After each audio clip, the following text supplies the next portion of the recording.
Hi, this is Jeremy Bradshaw with MarineMax in Venice, and this is one of our brand new boats here. This is the very popular Sea Ray 230 SPX. So what we'll do, we'll kind of go through the boat, point out some of the options. As you can see here, we had the two-tone gel coat, black on the bottom, navy on the sides. This one also has the optional 200 Verado. This is the 200 horsepower Pro right here. Nice thing about the outboards, you have a lot of additional room inside the boat, plus lower maintenance and less draft than a stern drive would be. So this one's also going to have bimini tops front and aft. It's just not on the boat currently.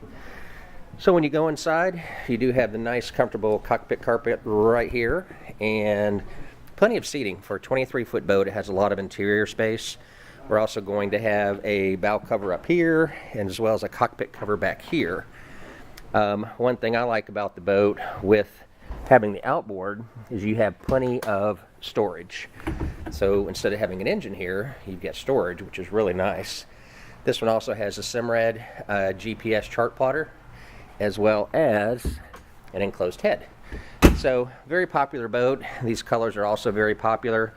Again, it's a 2018 Sea Ray SPX located at MarineMax in Venice. If you'd like some additional information, feel free to give us a call. Again, my name's Jeremy Bradshaw. Give us a call here at 941-485-3388. Thanks for taking the time. Hope to talk to you soon.